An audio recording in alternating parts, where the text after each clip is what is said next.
Welcome back to Round Table. All right, so Round table. we're gonna talk about sports. We're now in football season. Finally, we Football season. it has arrived, and you know what? I wanted to hear your predictions. What do you think is going to happen this season? Let me tell you, I'm elated about the football season this year. I've decided to take a stance on some things about how I'm gonna view the football season, but I always have to stay true to my team. I know we're gonna be strong. I'm not saying we're gonna be a Super Bowl contender, but I think the Denver Broncos they're gonna be relevant. I'll give them relevance. Um, my early predictions, you never, even though I can't stand them, you never can keep the Patriots out. I have to pay respects, even though I don't like them. I pay respects to the fact that, hey, they're competitors. Uh, Tampa Bay made a good pickup. They got our safety. So T.J. Ward, I think with the addition of him, their defense is going to be a lot tougher. Let's not forget they got Deshaun Jackson as well. Yeah, that's true. Houston has a lot of good pieces. I can't see anything wrong with Houston right now. I mean, with Deshaun Watson and the pieces they already had, I think they're going to be a strong AFC South team. Heading over into the NFC, I'm a little worried about the Cowboys. On paper, they're great. They're a great team. 6 games minus Zeke, that could be critical. I want to be objective, of course. Cowboys fan, shout out to Cowboy Nation, watching, listening to Round Table. I want to see us win the division again. We haven't really been able. It's the truth of our history. We just don't. We haven't really repeated since way back. The thing is, we can't. We're not consistent on offense. Since we're going to lose, Zeke, but Des Bryant's got to step up. Dak's got to step up. Jason Witten's got to step up. Pretty much all of our weapons on offense have to step up because our defense is in rebuild mode. We're trading. We traded for a corner. We traded for a defensive end. Good, but they haven't suited up for us yet, so we don't know if it made a difference. Defense wins championships. You guys are going to sell tickets. I believe in Jerry. But I don't even think that's Jerry's prerogative. See, I'm with you. I'm a defensive-minded person. I played linebacker in school, and it's just more fun, the more fun side of the football, in my opinion. Yeah. I like just hitting people and tackling, and that's the fun part. Right, See, that's part of the game. The strategic part is the offense, needing to get your entire front line to drive you down to the end zone, and it's just been part of our history. We've promoted the running offense. We want to have the great offensive line. Emmitt Smith, we had him pretty much. Now the thing is, we emulate those moments with the Cowboys when we got three rings pretty much back to back, and so we want to idolize that philosophy, but it doesn't work for 2017. That's why we haven't been back. That's just the truth. It's time for some new tricks, guys. And I mean, well, and then if we're not going to change the tricks, like in terms of we're not going to give up the running strategy that Jerry just loves, then we need to be willing to pay for it. We need to make sure we're getting the best that the NFL has to offer at the running game. So that's unfortunately the pickup we got, Zeke, who's now going to be suspended 6 games. Yeah. And we need to have a dominant wideout game. So as a Cowboy fan, as subjectively as possible, how do you feel about this Zeke situation? I mean, I don't want to say it is what it is. I mean, it is what it is, but it's not, because it's not. Domestic violence is wrong, period, plain and simple. Agreed. And that's separate of what I think we're talking about with the NFL is how does this affect the Cowboys? How does this affect the league? And I mean, it certainly makes it harder for for that offense that we have. Dak's he's got to perform better now. It's expected of him. We wanted him to perform better than he did his first season anyway. But I didn't guess he was going to be what he was in his first season. Just replacing I don't think anybody Romo. expected that. I mean, that was a stellar season for two rookies. And I agree with you. By no means do I condone any domestic violence on anyone. So I personally condemn that as well. But it just seems like the way the NFL handles punishment these days, you never know what you're going to get. It's kind of like the parent that doesn't know that they're going to punish the kid or not. Like you get to play you get to play week 1, but you can't play the next 6 weeks. Like, my mother would have never done that. She would have never said, well, you could play this weekend, but you're on punishment in the next 3 weekends. Maybe my mom's a little more tougher than the NFL. Well, and I don't even think, and we're definitely going to get into it as we. Well, let me first wrap up on predictions. I really, again, because of the absence of Zeke, we're going to split somewhere. It's not going to be. Since he's playing week 1, it's not going to be 3-3. It's going to probably, I can hope, against, we play you guys week 2. I can hope between all of our upcoming road games and Green Bay's on that list as well. We do what we need to in the passing game. Yeah. And I mean, I don't want to rely on. You got to at least come out of this 4-2. Right, but I don't want to rely on Zeke. I want Des Bryant to earn the $60 million. But that's what the team is for. You're right. It shouldn't be all on Zeke and riding on him. But team requires the next man to step up. If you guys come out of this 4-2, you're going to be a team to be reckoned with. I will admit to that. Make it 4-2 out of this. Whatever happens to Zeke, and you should be fine. Shocker moment at this point. I don't pick the Cowboys to win the NFC East. Well, this first Cowboy fan to ever admit that. I don't, not even for Zeke's suspension. Now, don't get me wrong, we deserve to make a run back to the playoffs, and I believe that Dak Prescott has the ability to. I mean, he has it in him, and I believe Des Bryant has it in him. That's why I said I want him to earn his $60 million. And so the thing is, when you look at the pickup that Philly got, Alshon Jeffrey, LeGarrette Blount, you look at Brandon Marshall has now joined a squad with Odell Beckham Jr. and Sterling Shepard on New York, and they have a solid defense. Don't forget Eli Manning, man. He's clutch. Okay, and I mean, the Redskins we don't have to be afraid of. They picked up Terrell Pryor, but that's still going to be a team that gives us some kind of problems. Yeah. So we're not division games always are going to be that way. And I mean, I prefer us to make wild card. I didn't say we couldn't make the playoffs. I just want to see us make the playoffs. I can accept if the better team is New York or the better team is Philly. They really did increase on the offensive side. What did we do on the offensive side? We dropped a few linemen. You know what I mean? And we re-signed, a couple of receivers. Mm-hmm. But we didn't do anything that I felt was signature. Okay. That's a great honest opinion, because normally I don't feel like I get that from true Cowboy fans. So I can appreciate that. Well, I mean, and I want us to, like I said, I want us to take the division by storm, and I want to be wrong about everything I'm saying. What I want is to just, because I wonder how objective you're going to be as a Denver Broncos fan. Y'all really haven't figured it out on the quarterback. It sounds like we're all over the place. We just brought back a guy we threw on the street just a year ago. So I agree. Realistically, I'm always going to believe I want us to make it to the Super Bowl. But realistically, I think we're another 9-7 team. We may skid into the playoffs this year. We got some adjustments, new coach. You bring in Brock. And I want to believe in our coach because I want him to have some success. It's the first time Denver's had a black head coach. And so I want him to have success. But he needs a quarterback, wouldn't you say? I would agree with that. Or at least he needs the time to groom the ones he has. Because those guys, given the opportunity, I think they're quality guys. Brock Osweiler?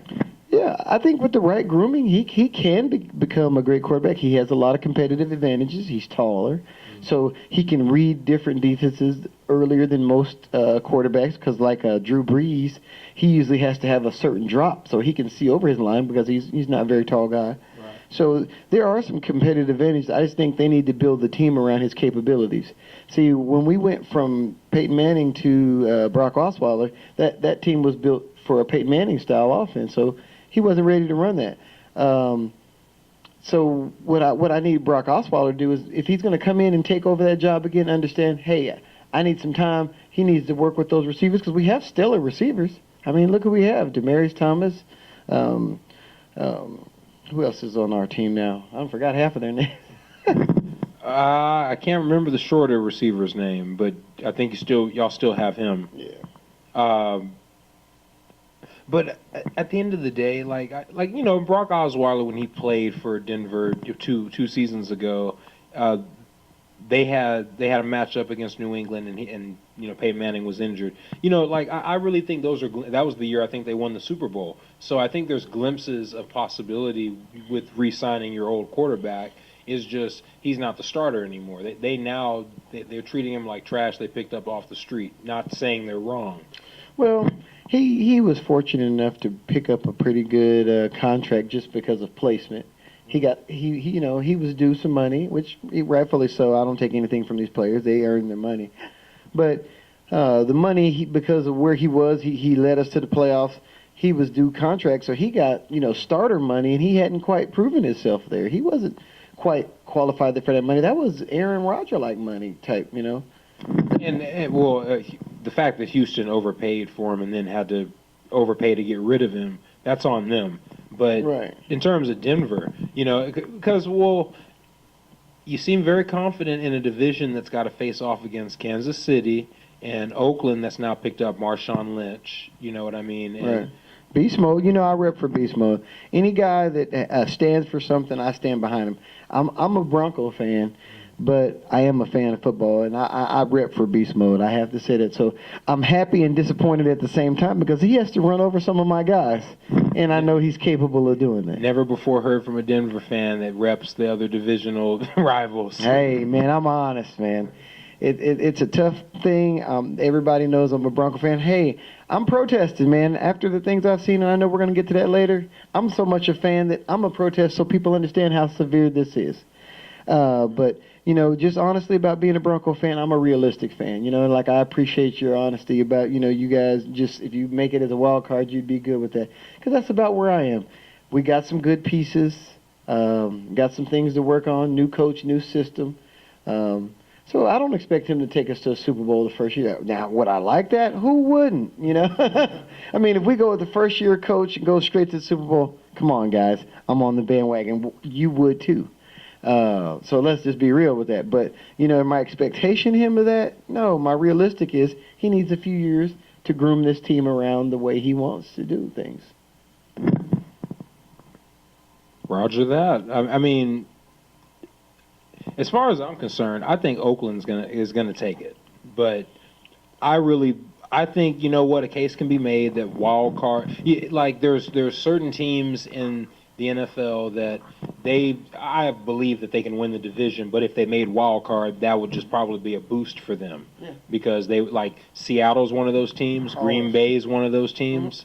Denver, I believe, is one of those. Pittsburgh, believe those are one of those teams that they can get hot. New England, yeah, because you're actually more worried about New England always dominates until the AFC Championship. Right, so. But all those teams that you named, you're right. If they squeeze in as a wild card, they're tougher because they know they fought to get there, and so they come in with that grit to win. And so the team that's been relaxed and waiting on them, sometimes they overdo them. I mean. So like you said, Green Bay, I mean, that's kind of what happened to y'all. Even though y'all got a foul play a couple years against Green Bay, they did battle back to get It was a to that point. catch. It was a catch. It was. It was a catch. I would, not a Cowboy fan, I would have agreed with that. As a fan of football, that would have went the other way any other given time, probably. I mean, he got his revenge when they played us. This last season, we just didn't win. That's not on one player. Okay, I wanted to move along. So Michael Bennett was recently in Las Vegas for the Floyd Mayweather Conor McGregor fight, and the story came out that, and I'm actually trying to pull the article up here. The story came out that there was apparently an incident where the cops had apprehended him, and they assaulted him and everything, put a gun to his head. Yeah, gun to his head, handcuffed him, and put him in a police car. Mm-hmm. And if I don't recall, that is the same protest that Colin Kaepernick is protesting, right? A little police brutality. And I mean, I think it's hard for people to, I guess, acknowledge that a person that is protesting that a year ago was protesting for this very cause, it has now impacted the NFL to breathtaking levels. Right. So that's my question. What is the NFL going to do now that one of their own has been affected? I mean, Roger Goodell, the NFL, the commissioner of, what are you guys going to do? The NFL's Player Association. Now you have one of your own that has the same story of what a man was peacefully protesting. Are you going to stand up and step up and be that person to help create change? We see that there's a problem. This man obviously is not lying because we saw the photos. He's always been forward and front with it. So you have to ask yourself, now that it's affecting one of your own, are you going to step up to the plate and openly get this conversation taken care of, that there's something wrong? We may not be exactly right what it is, but let's at least get on the point that there is a problem.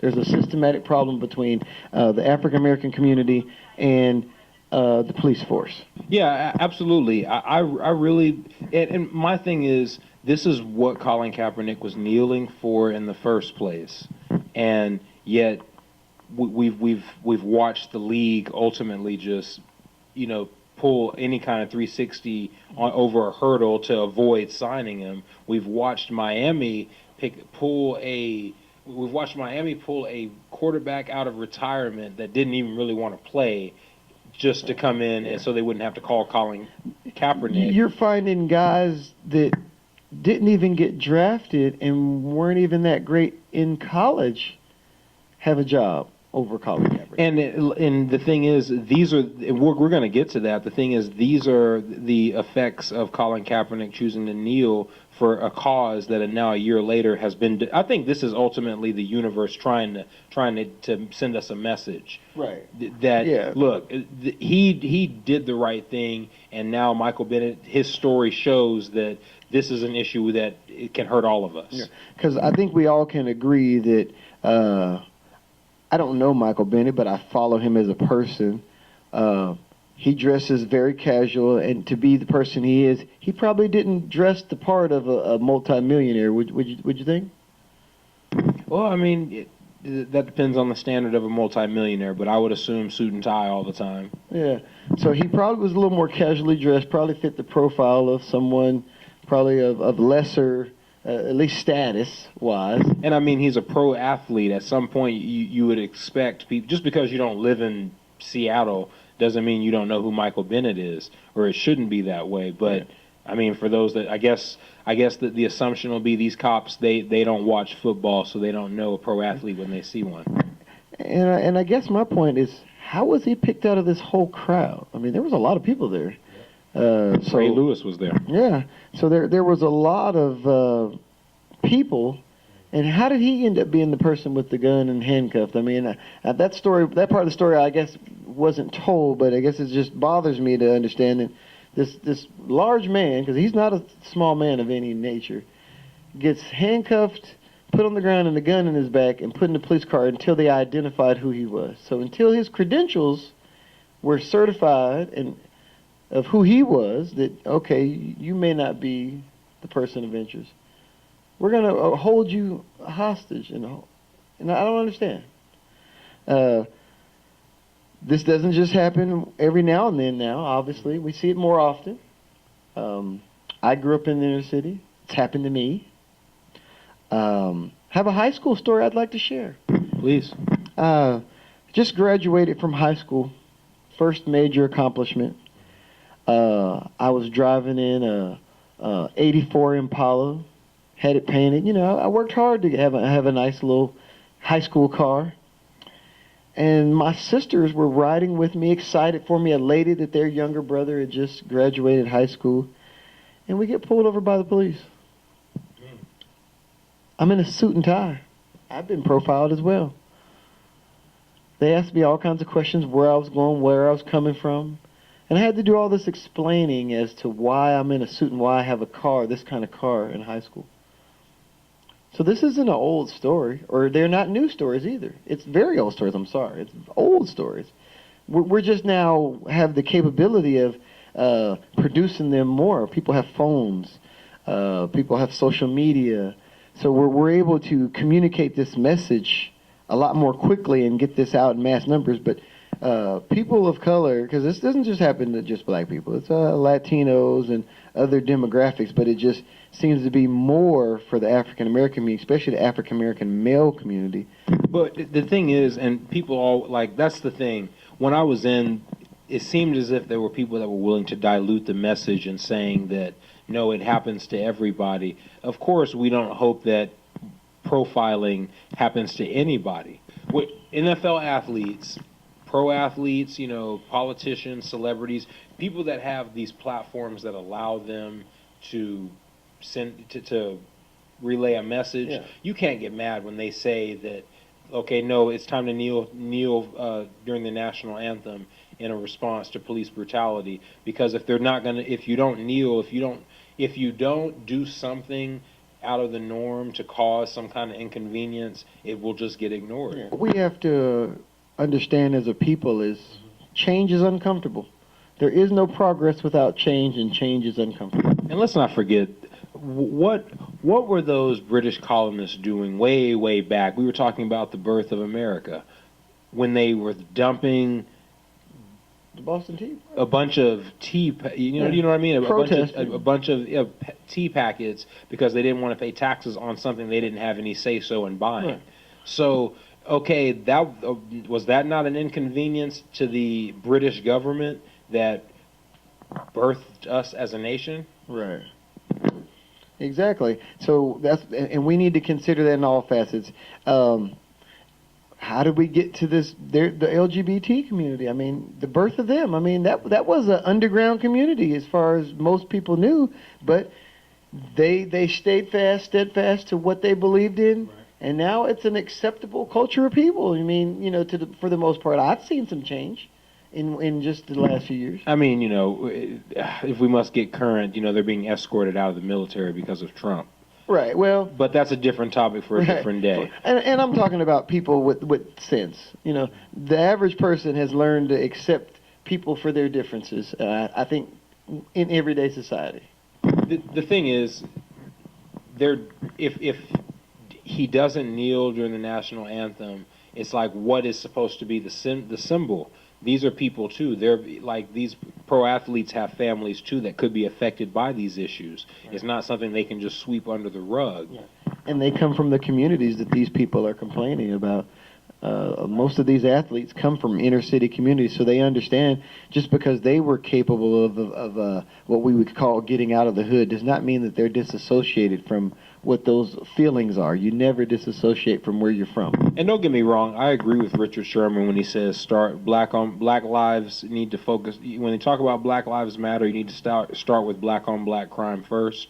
I agree with that, but the problem or the inconsistency there is when a black person, when someone that looks like, you know, me was to take out someone that looks like you, if it's on camera, I'm going to jail. The police officers can be on camera assaulting somebody, shooting somebody, and clearly we've seen it in the last 3 to 5 years. They'll look for any excuse out of the book on the victim and demonize the victim to the point that, no, this was not the cop's fault. They just had bad luck that day. And there's got to be a way to flush that out. There just has to be. Yeah, and that's a two-part thing. That's one, and then to me, black on black crime is a lot differently. There's a systemic problem there we need to address from many years ago. We need to heal our communities. And we do have to start with ourselves. So I'm not totally agreeing with him, but I'm not disagreeing with him. It's just the approach, because you are right in the sense that we're talking about two totally different things. These are apples and oranges. Someone with authoritative power is able to do something to a particular group of people, where the other guy, he's actually doing a crime and he's going to pay the punishment. We just want the punishment to fit the crime, no matter who you are. Because in the end, we're all human beings. What I want people to realize, like, I don't really care for the little blue sticker that people put with the flag and thing. And I'm going to tell people why. It's not that I'm against it, but all jobs matter. Because are you telling me that police jobs matter more than your job and my job, engineers and firemen's? Right. So now we've created this whole sticker, like you mentioned several times in our conversation. We always want to water down the cause. And I think that's what they're doing there. Police jobs matter. Yes, they do. But everybody's job does. But when we say Black Lives Matter, you get offended by it. But I don't have a sticker for firefighters or first responders. I'm an engineer. Does anybody put a sticker on their car for me? I help make a lot of the things that they do. But you don't put a sticker on your car for me. So why do they get in the sticker? That's what they signed up for. It's a voluntary job. You're not forced to do it. You choose this as a job. So when you sign up for it, you sign up for those things that come along with it. And I really want to speak to the officers out there. I love and support you as well, but you have to hold each other accountable. I see. Now, there's where I disagree with that. We're having a great conversation, and I mean, it goes back to, I know we were talking off camera of how how much of a microcosm football is to society, but I don't think that police officers should be policing themselves. I think that's part of the problem. I personally believe there should be an independent civilian counsel, because if you walk up, I mean, let's keep it real, for our listeners. Shout out to the roundtable audience, especially, shout out to our, DFW listeners for this question. If you go to a police officer, here in DFW, and you ask them, hey, if you or your partner innocently wrongfully killed somebody, would you turn them in? Would you turn yourself or them in? If their answer is not yes, or if you're met with pretty much no response, like, not saying people would go out and ask the question. The fact is, you're not going to convince me the cops are going to turn in their own. The union is there to back the blue.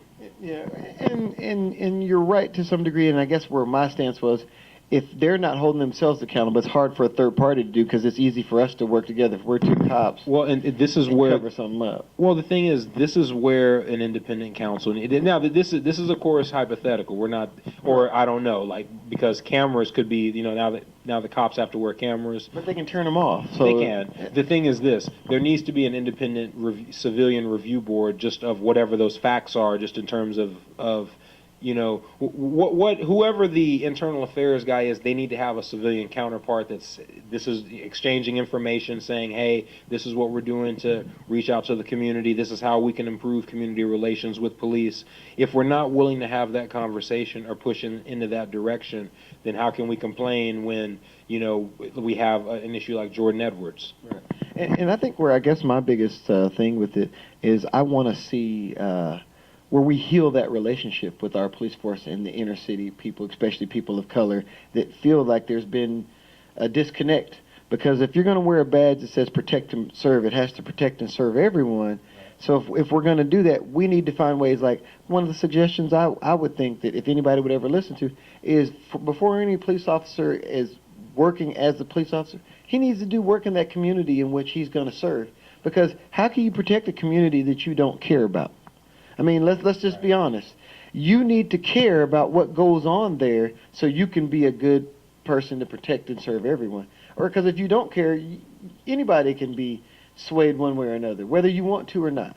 So they need to create some way of, hey, your first 6 months through your training, you also have to do some service in this community because you're going to be in district whatever. If we create those community relationships with our police forces, it'll get better for everyone. The community embrace them, because now we have people of color that they're afraid to call the police because they don't know what could happen to them calling the police, because some people have called the police and then they end up being the one shot.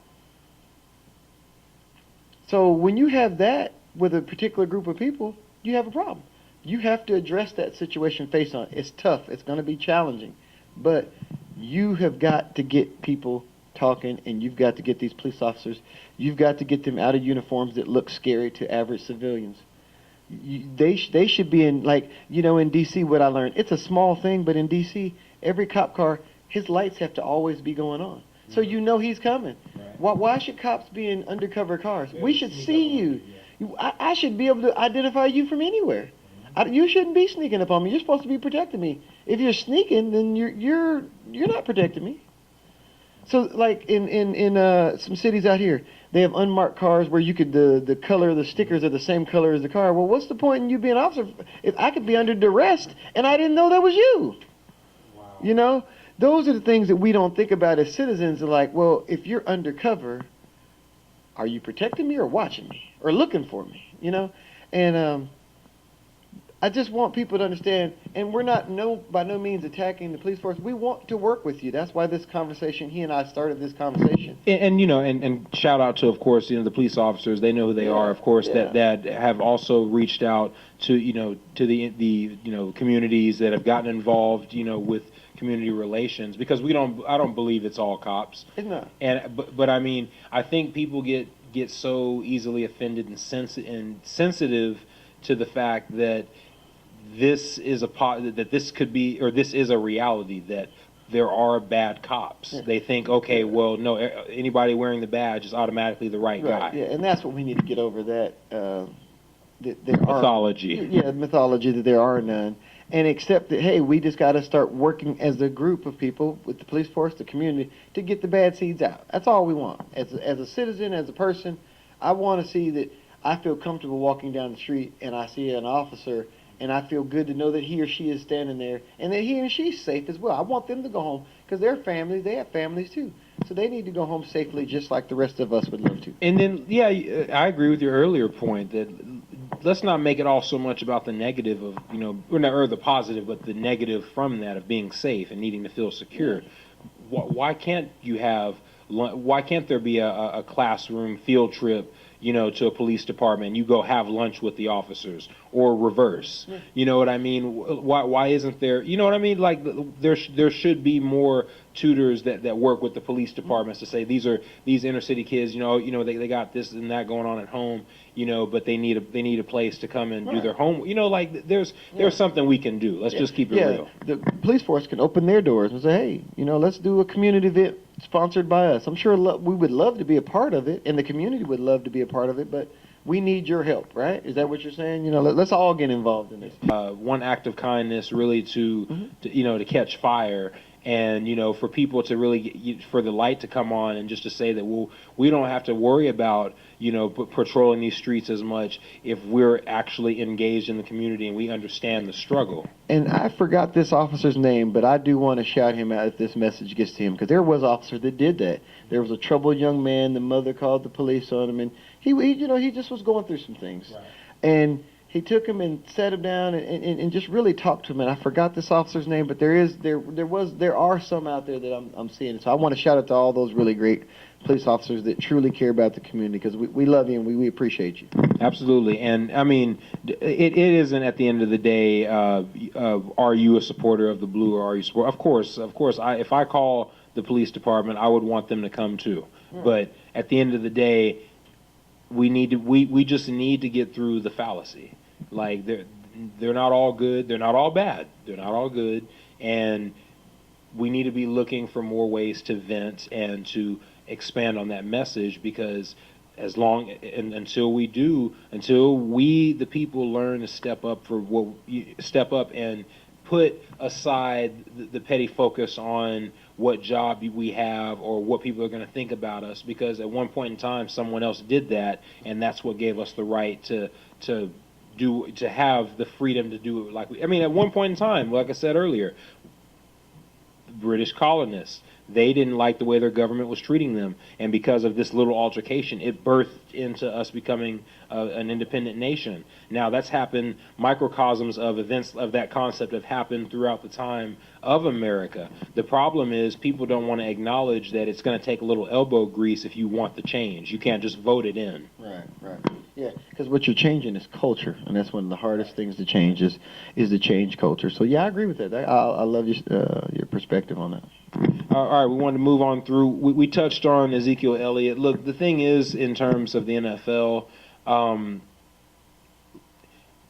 like I said, the players have, since Colin Kaepernick started kneeling, or since he's been now a year into his protests, we've seen the diversity just of how people perceive what he did in terms of their own specific team and their own specific experience.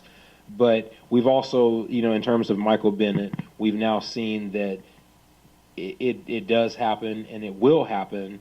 And if we continue to ignore it, if we don't do something to get people's attention that it's happening, then it's going to continue to happen. And then it forces us to get real about, what's the focus in terms of the NFL? But segueing over, just to wrap up on that, the diversity of the NFL by itself should allow for some kind of unity through the issues that, in terms of kneeling, right, national anthem protests and whatnot. Well, when the NFL's made up of nearly 70% African American athletes, you would think that some of the concerns of the people of that community would be a top priority, because that's where their largest recruiting class comes from. Right. I mean, think about it. The NFL, there's 32 teams, right? Mm-hmm. 52 on each team. Was about a little over 1,500 players, mm-hmm, making up over 70%. So that's over 1,000 players, right? Well over 1,000 that can associate to that issue. Whether you grew up in one of those communities or not, you can associate to someone telling you that there's been a problem. And you can't. Your skin tone gives it away. You can't just hide it. So. Right. Yeah, this isn't racism on things that you can change. This is something someone has to live with every day.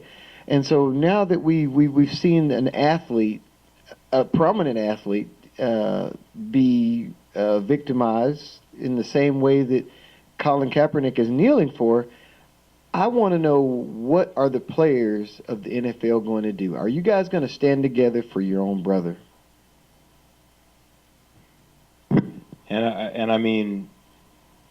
Yeah, well said. I really hope that something happens, that some kind of major response from the players does happen. Again, a quick wrap up on Ezekiel Elliott. Look, domestic violence it's wrong, and there's no longer an if. The NFL, the arbitrator for the NFL, has decided that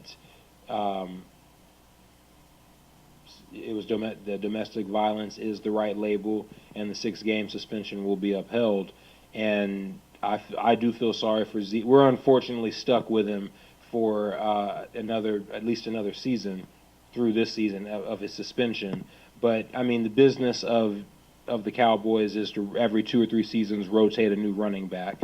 So he'll be on his way out the door when the time comes. But we need somebody to get behind that offensive line. I was going to say it earlier that I don't trust Alfred Morris or Darren McFadden. Not saying they can't do it, but can they stay healthy enough to do it? Yeah, and I agree. Domestic violence, we don't have any place for that in this world, in this country. It's all the way wrong. I guess my only point about that is I just don't understand how they're going to let him play one game and then suspend him 6 afterwards. This is the league that we, the consumers, invest our hard-earned dollars into. Yeah. That made this kind of this off-the-wall wild card decision that we're going to appease both sides. We're going to let Zeke play one game and then suspend him. Right. Yeah. So is it really? It's not really about the punishment. It's about just showing we can flex, that we run things. Is that kind of? That's what I'm seeing. But okay. I just want to make sure I was thinking the same. And look, if Roger Goodell would just accept the fact that there needs to be an independent arbitrator possibly from the legislative or the judicial branch, just of the local county based on. It should be different for every team, but it shouldn't be the NFL making these final decisions. Roger Goodell doesn't want to be consistent. Ray Rice gets 2 games. Was it Josh Brown gets, or was his name Josh Brown, the kicker for New York, gets 1 game suspension? Right.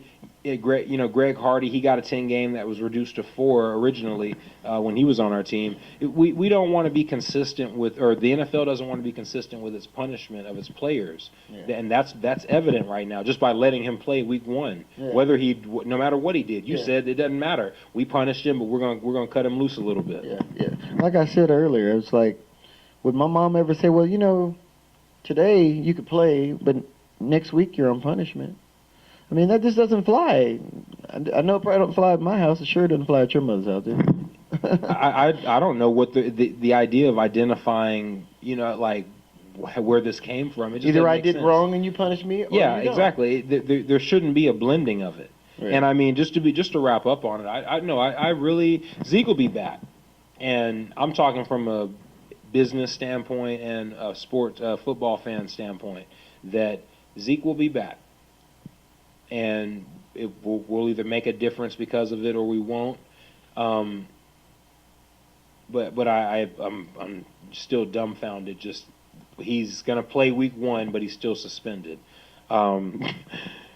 Anyway, so I want us to get into also Ray Lewis on Colin Kaepernick after his little, his girlfriend posted on Twitter, both Ray Lewis and the owner Steve Bisciotti of the Baltimore Ravens together, just bundled up in parallel with a picture of Samuel L. Jackson's character and Leo DiCaprio's character from Django Unchained. Stevie, huh? So from what I take from this is Ray Lewis, after the fact, says that we, meaning the Ravens, were planning on signing Colin Kaepernick until we saw this, correct? Well, that's what I'm trying to figure out, and I'm watching. I got the article pulled up, but I'm trying to make sure it doesn't load and cut us off again. Right. But that's what I'm trying to figure out. They were all geared up. They had the pen and paper ready to hand him, and throw in his lap the moment they can get a hold of him, if just his girlfriend hadn't posted that tweet. So when somebody uses social media to poke at you and have some fun, that means you're not going to get a job these days? Is that how that works? Well, and I mean, in the mainstream or in the public eye, like typically politics, politics and religion need to stay out of the workplace. This, you can make the case, his girlfriend, Colin Kaepernick's girlfriend, making a very, very strong political statement, or attack at least at Ray Lewis. And I mean, there's a blend of it right there. And you got Colin Kaepernick trying. Now, him not having a job, I think, is separate of what happened and what Ray Lewis is trying to say as to why he's not signed. I think he was screwed from the beginning. Right. Once he started kneeling, he's gonna have to. You don't just get away with that. No, you're gonna. And then he didn't want to stay with San Francisco, so no, you're gonna pay for that. Right. And it's not. I'm not saying that Ray Lewis is lying. I'm not saying that he didn't have a job for Colin Kaepernick on the table. I'm saying, when did you ever appeal that, or when did you ever bring that up, push that forward to Colin Kaepernick to say, look, we're looking at him. At some point you just got to say it. Look, are we going to sign him or not? Ray Lewis is a 2-time Super Bowl champion of the NFL. If he's in the same office as his owner, Steve Bisciotti, or however you say his name, the question should be coming up: are we going to sign him or not? There's no longer a question of is he good enough to play? We know he's good enough to play. Right. We've seen lesser quarterbacks get signed before him, and so, what other excuse do you want to leave on the table? And they just got theirs. Ray Lewis is basically trying to say that to Colin Kaepernick. Right. And I think that his response time was a little delayed. But well, what I have to say, and don't get me wrong, I loved Ray Lewis, and he put my team out of the playoffs several times. And he willed that team to a Super Bowl win. That was our Super Bowl year, that last one he got. That was ours to take.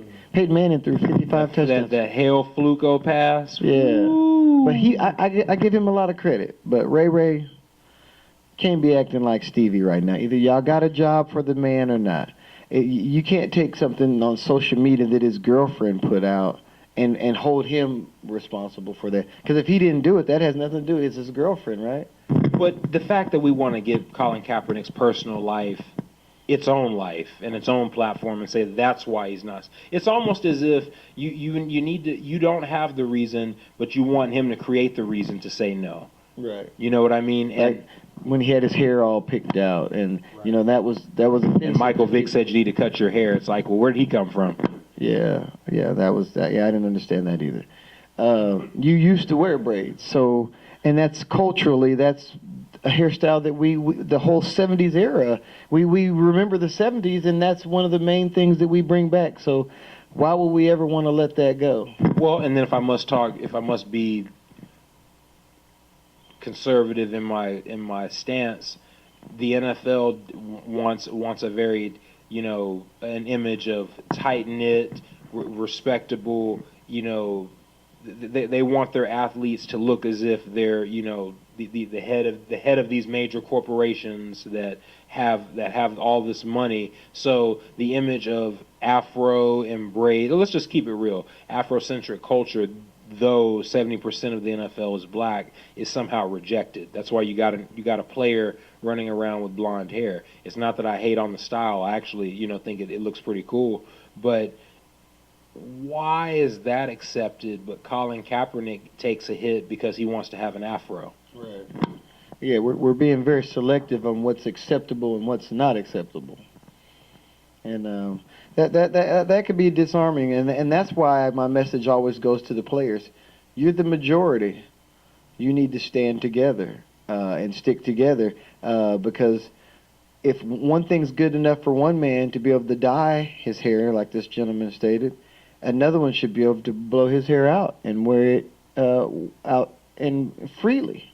Just like I'll give credit to me, the African American women made a big statement, going natural.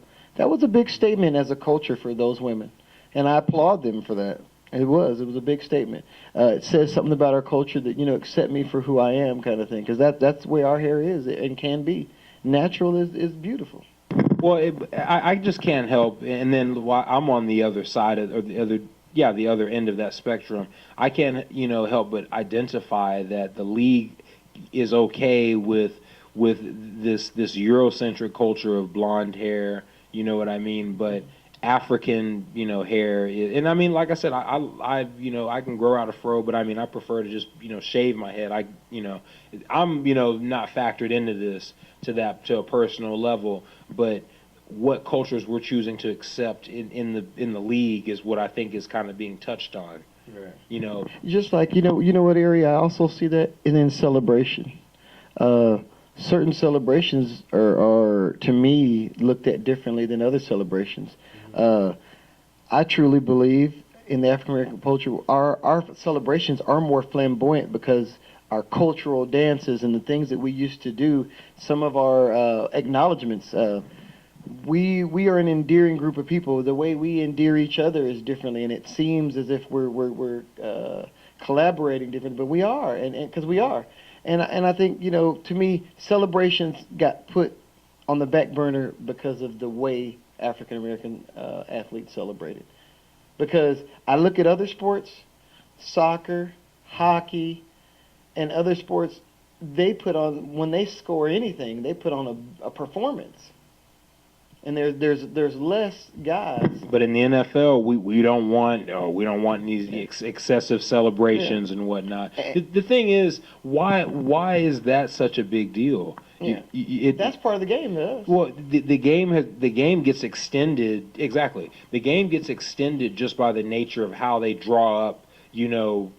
Like who's gonna the four down entry and how many timeouts you can have in like the first half. They're trying to reduce that in the minutes in every quarter. Like the excessive nature of the NFL, just the game itself, is already out of control. But the first thing you want to put on the back burner, like you said, is the excessive celebrations. But wait a minute, the players, they were defensive or offensive. They earned the spotlight. They just showed you that someone just saw a person could get traded to a good team like Brandon Cooks when he made that breakaway, dart, with New Orleans. Like these kind of big plays, I don't know if he celebrated in that video or when he scored that touchdown. But the point I'm making is these type of visuals and images, these make these players careers.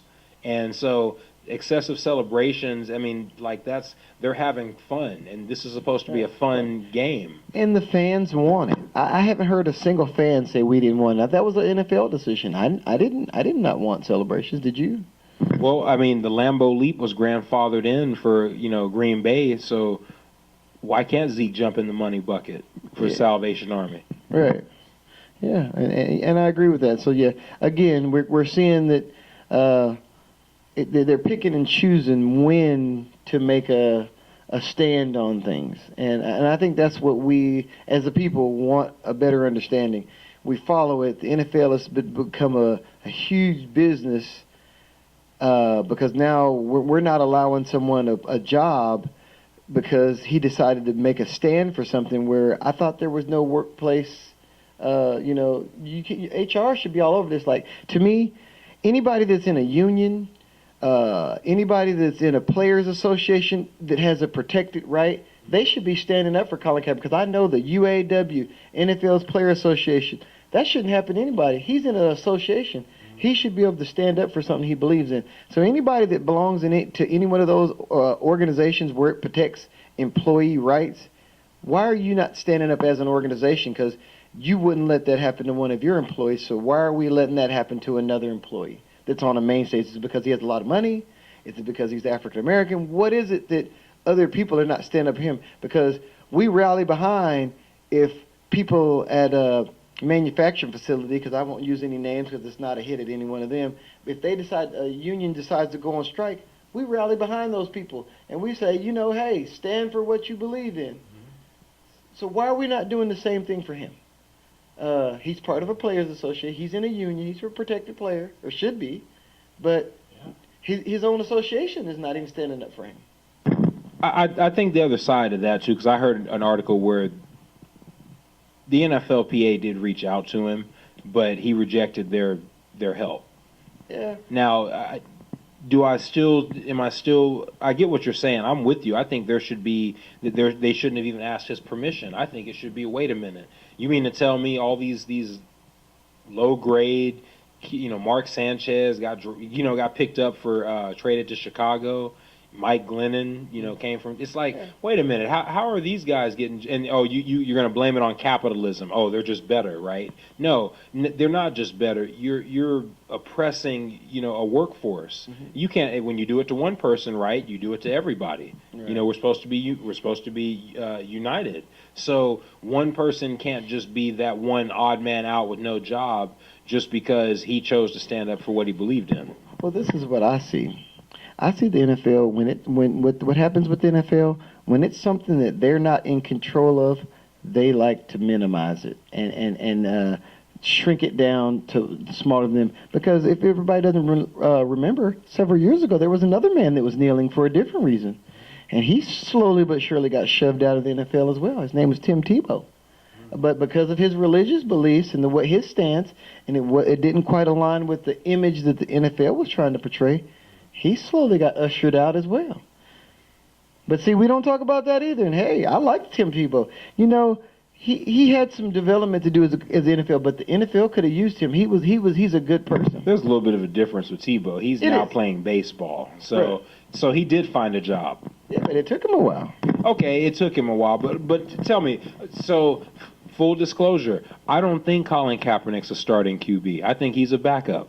I don't think he's better than the top 5 QBs in the NFL. That's not me saying I don't think he should have a job or that he can't beat somebody out for a starting job. Again, Mark Sanchez, Mike Glennon, Jay Cutler.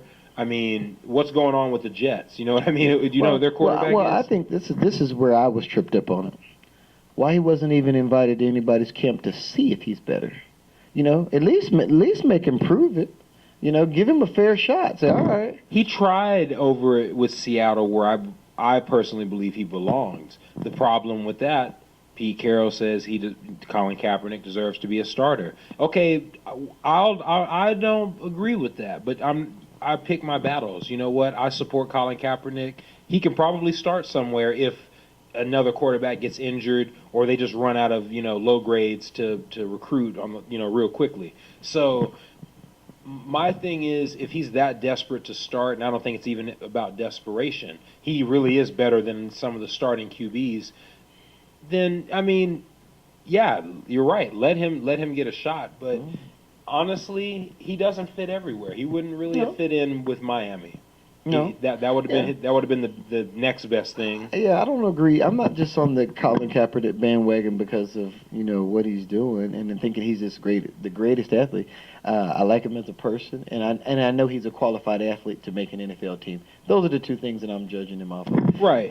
Right. We expect our NFL characters to show good character because we just both condemned domestic violence, but this man is standing for equal rights, and we don't want him in there. I would think that the NFL would embrace players like that and draw more of guys like that in there versus the other way and drive them out. Well, devil's advocate.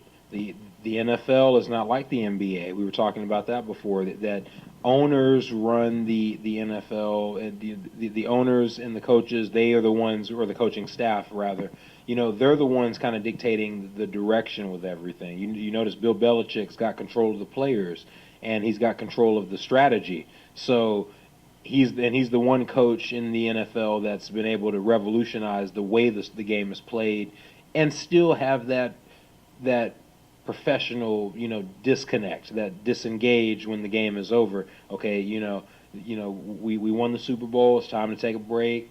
You know what I mean? And yeah, exactly. And then we'll be back around for training camp when the date comes. But the thing is, it's not. You don't have the leeway and the fluid motion for the NFL. Like, you actually have to listen to people that are supposed to be fans of you. I mean, I can only assume for Colin Kaepernick, had to listen to people probably call him the N-word and probably just throw it in his face that what he's kneeling for. Let's not pretend he hasn't had to deal with fan backlash as well as media backlash. And in the end of the day, you're right.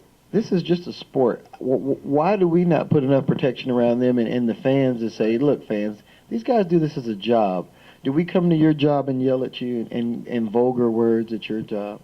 Because I do understand. I know a few athletes, and it can be challenging for some of those guys. I do agree with that. And some of it, they do need to put up work because they signed up for that job too, just like we talked about the police officers earlier. But at some point, when it's becoming derogatory and disrespectful, that needs to be addressed too, because at the end of the day, these guys got to go home and be a family member to whoever that is. And ultimately, like I said, that's why I become just a fan. I get upset when my team loses or doesn't do as well, but I'm not upset to the point to where I got to use derogatory words against any one player or any player for that matter, because it's not my team. I don't own the team. I don't lose any money when they lose. So I just enjoy it as a sport, and that's why I'm choosing to go with the protest. I'm going to be one of the people to go for the protest. And then I should also add, too, that I think the protest should stay independent of what Colin Kaepernick's situation is, as the players are doing. But the thing with Colin Kaepernick is, okay, his girlfriend's now apparently supposedly makes him the bad guy, which I don't think he should turn against his girlfriend just because the media is trying to portray it that, oh, she posted that pic and, everything collapsed. No.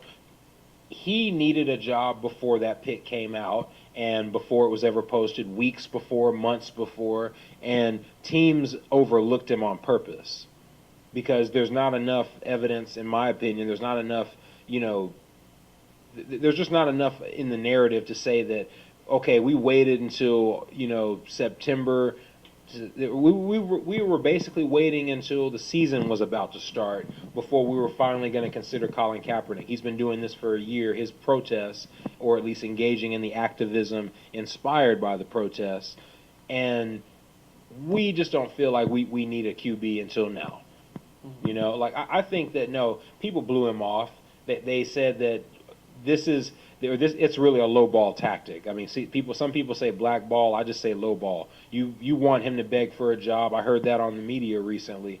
You want him to beg for a job, and he won't do it. And then if he doesn't respond to you in a timely fashion, or he doesn't speak out enough, in your opinion, oh, okay, he's being silent, so he's being complicit with this. It's like the man can't get a break either way. Yeah, I totally agree. And that's the problem. The rules are not consistent. And I think if we understood what the true rules were, I think everybody would be more understanding. Because I think most people, even a lot of rules we don't like, if you understand and they're straightforward and they're the same for everybody, you tend to adapt to them more easily.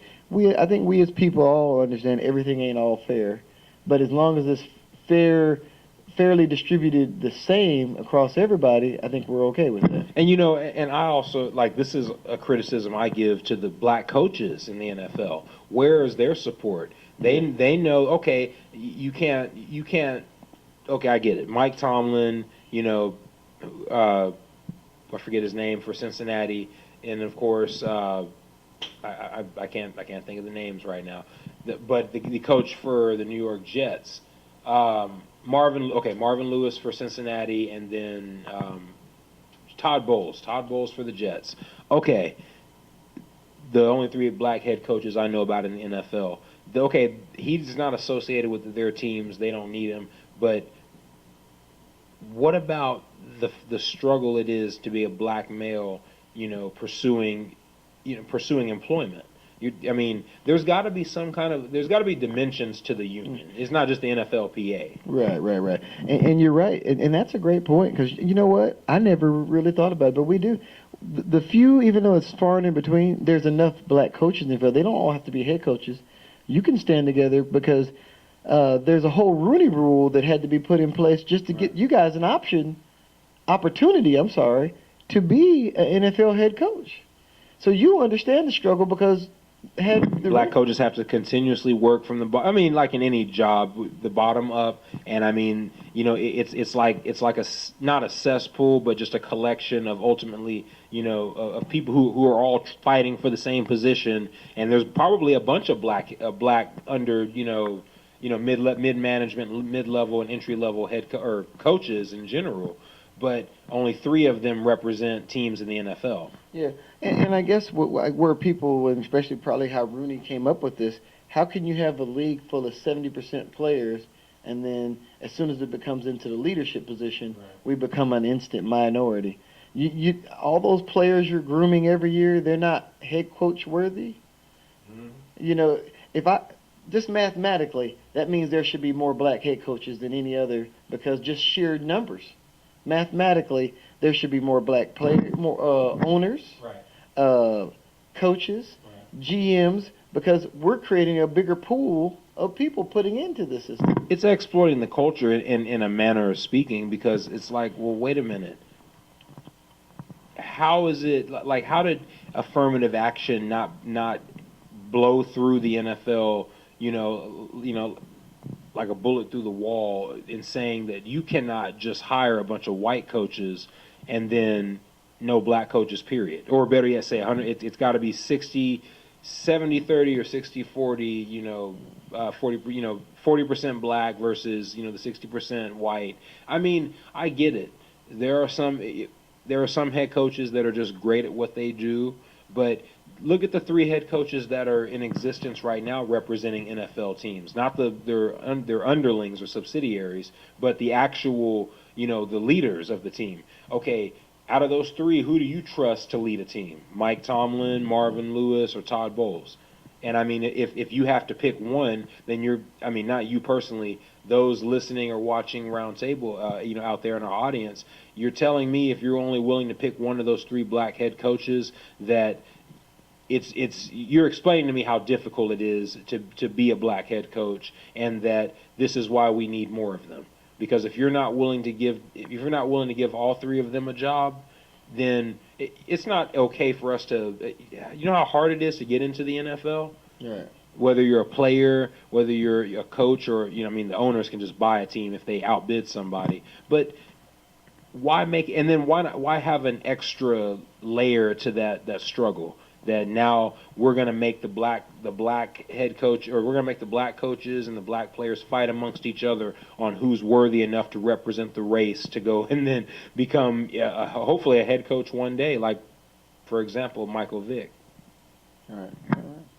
Yeah, and that's true. Like I said, I always resort to numbers, and there's no way that your league is comprised of 70% and consistent. It ain't like this is a stock market where we just hit 70% once in a while. Mm-hmm. It's every year.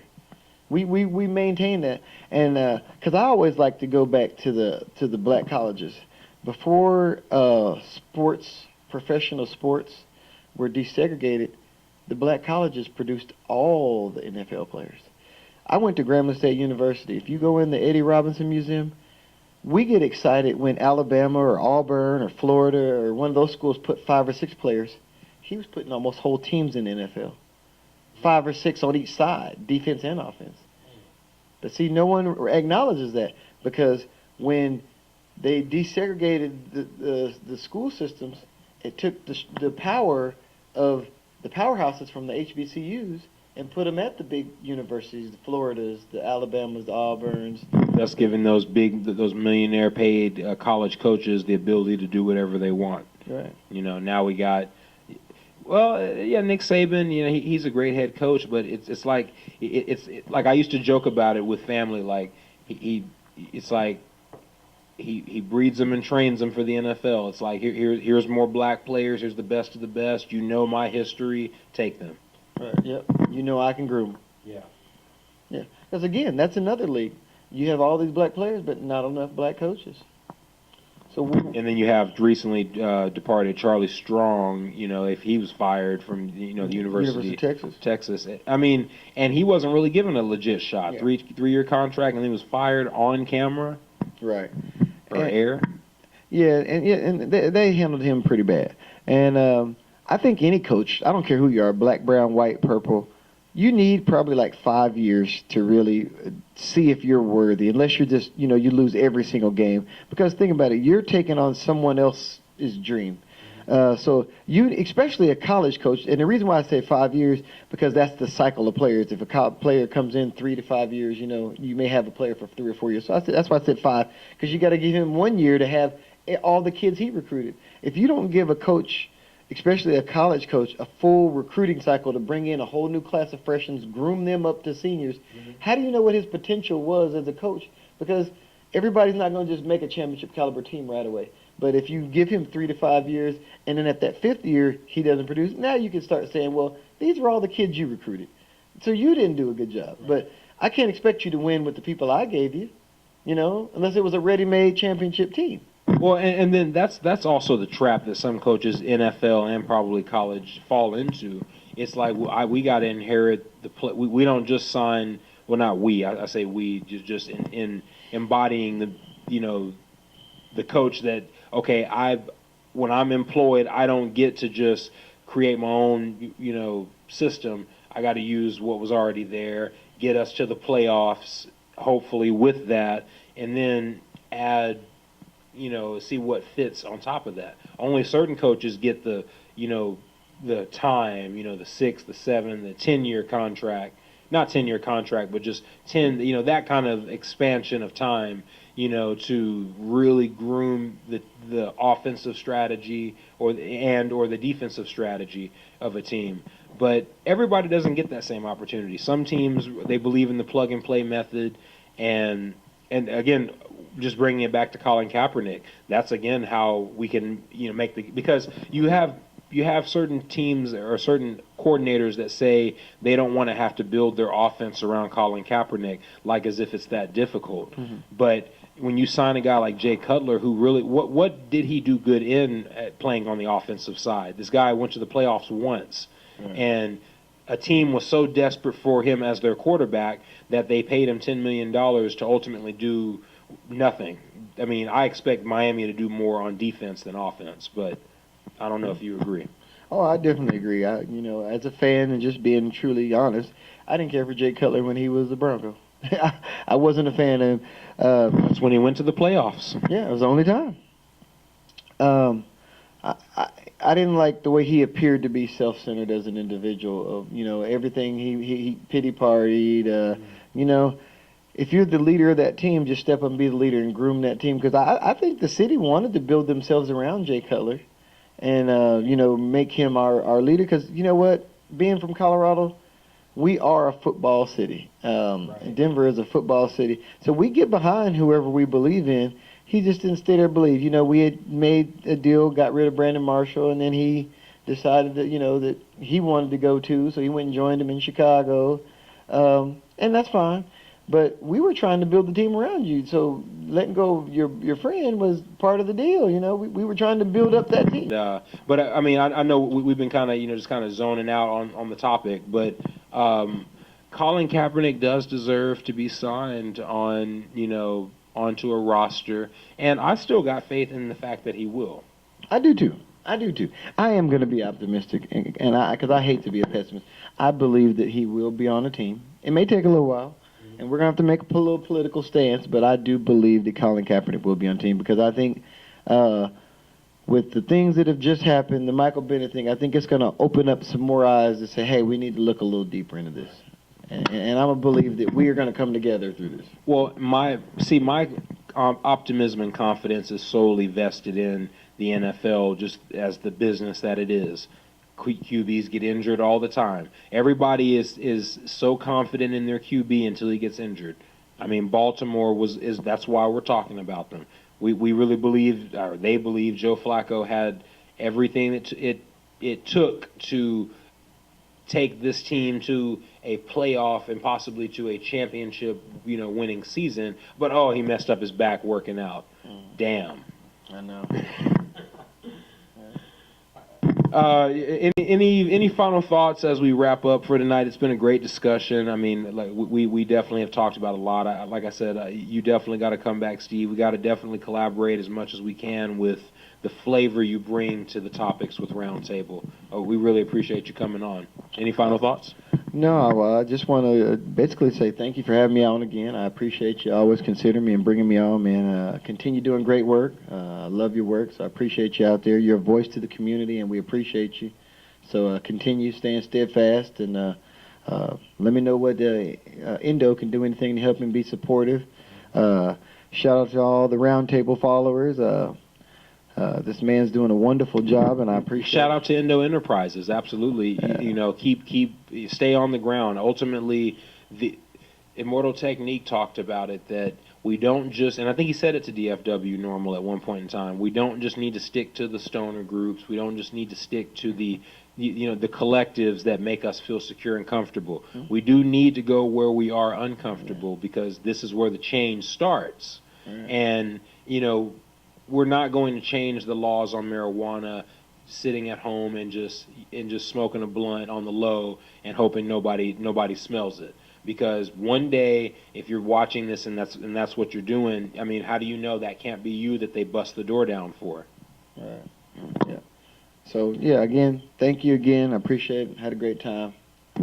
Absolutely. Again, thanks for coming on the round table, and thank you guys for watching, wherever you are and however you're watching or listening. Thanks again for doing it. Thanks for following, and check us out.